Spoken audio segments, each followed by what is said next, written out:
Don't just be listeners, be doers. The world admires the doers. Whatever it takes to get you to try harder, read more, set your goals, and go for it. Here's the next attitude disease: over-caution. Some people never will have much. They're too cautious. Now, you can also be too reckless, but you can also be too cautious. This is called the timid approach to life. And my caution was always the risk. Risk used to drive me right up the wall.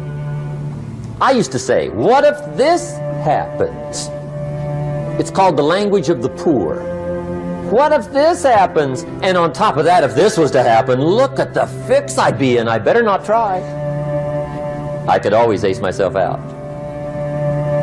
Then I'll tell you what changed my whole life when I finally discovered it's all risky. The minute you were born, it got risky. If you think trying is risky, wait till they hand you the bill for not trying.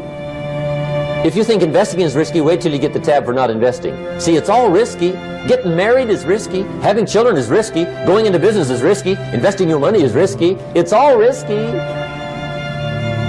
I'll tell you how risky life is. You're not going to get out alive. That's risky. The Englishman says, well, if that's the way it's going to work out, let's give it a go. Right, that's what it's for. Give it a go. Somebody says, yeah, but I'm looking for safety and security. Fine, then huddle in a corner. We'll cover you with a sheet, bring you 3 meals a day. And we'll protect you, feed you, look after you, care for you. We won't let anything happen to you. And you'll probably live to be 100. The guy said, well, yeah, I'd live to be 100. But what a way to live. Right. What a way to live, safe and secure. Don't ask for security. Ask for adventure. Better to live 30 years full of adventure than 100 years safe in the corner.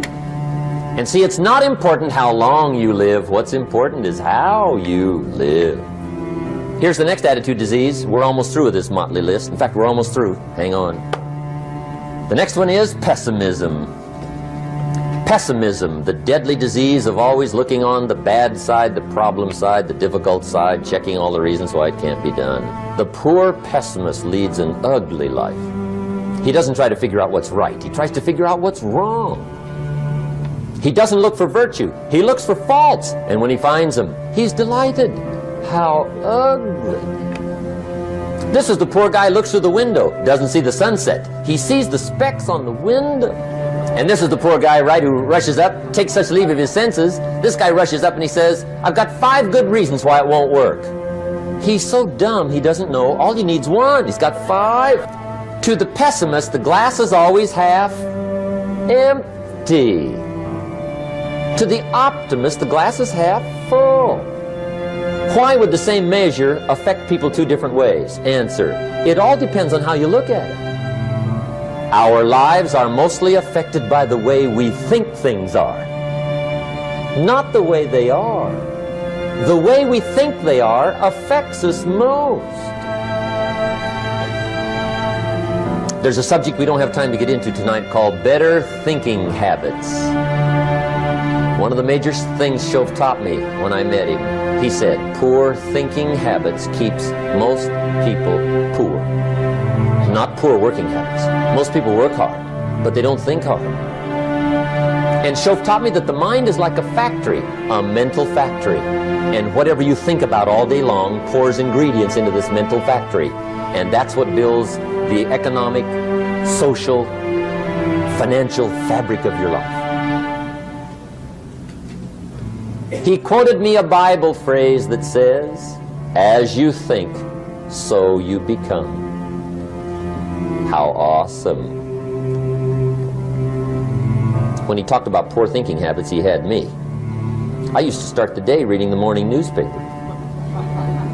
I mean, you can believe that or not. I'd get a cup of coffee and read the paper. I'd load up on wars and riots and murders and stabbings and killings and bank robberies and muggings and car wrecks and tragedies. I'd even read the back pages. I seem to like that stuff for some weird reason. I'd load up on all that, and then I'd start the day. You can imagine the kind of days I used to have. You walk around on your financial knees. They call you economic peewee. The guy says, I want to be a great leader. Wonderful. The first thing we do is follow him to his house. When we get there, we walk in and check his library. Somebody says, well, why check his library? The reason is because what a man reads pours massive ingredients into his mental factory, and the fabric of his life is built from those ingredients. You would not believe what some people have got in their house to read. You would not believe. One of the best dressed up words I know for a lot of it is trash.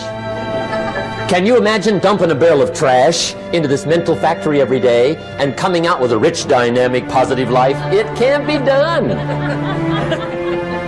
You might as well try making a cake with cement. The kids back in Danbury, Connecticut, high school, they're asking me questions one day. I'm talking to the kids. Kids got good questions these days. One of them said to me, Mr. Rohn, how do you build the good life? I said, it's simple. It's not easy, but it's simple.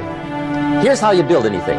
Select the right ingredients, keep out the wrong ingredients, and it starts with thought. Everything starts with thought. So you must be wise and careful what you think about, because that starts everything. You got to be wise and careful. I asked the kids, what would happen if somebody dropped sugar in my coffee? They said, well, you'd be okay. I said, what if somebody dropped strychnine in my coffee? They said, well, you'd be dead. I said, correct. Lesson 1. Life is both sugar and strychnine. You gotta be careful. I said, what if my worst enemy drops in the sugar? They said, will you be okay? I said, what if my best friend, even by accident, drops in the strychnine? They said, well, you'd be dead. I said, correct. Lesson 2, watch your coffee. You gotta be careful. See, it doesn't matter who hands you the bad stuff. It doesn't matter where you get the bad stuff. It'll still do its damage on your bank account, wherever you get it. Mr. Schoaf gave me one of the greatest phrases when I first met him when he said, Jim, every day stand guard at the door of your mind. How important. Stand guard at the door of your mind. And you decide what goes into your mental factory. Don't let anybody just dump anything they want to in your mental factory, because you've got to live with the results. The last disease, but this one is deadly. Engage in this one, indulge in it even slightly, and you might as well forget the future, because it's going to forget you. Complaining, crying, whining, griping. A Bible word called murmuring. See, that'll ace your future.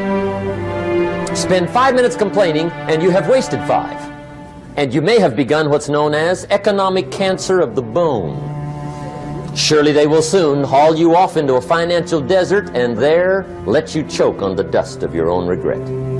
I hope I said that well, so you won't forget. It's a deadly disease. If you don't think it's bad, ask the children of Israel of Old Testament fame. Typical of us all, their story just happened to get in the book. Story says, children of Israel were slaves. God performed a series of dazzling miracles and got them out. And now they're heading for the promised land. Remember the story? Heading for the promised land. Tragedy of the story, they never got there. Reason. From day 1, they started to complain. They griped about the water. They griped about the weather. They whined and cried and griped about the food. They griped about the leadership. They whined and cried because it was too far, too cold, too hot, too difficult, too miserable. I mean, they whined and cried for years. Finally, God said, I've had it, trip canceled, or something like that. The story says they died in the desert, never got to the promised land. Which I think means 2 things. Indulge in this long enough, you get your future canceled.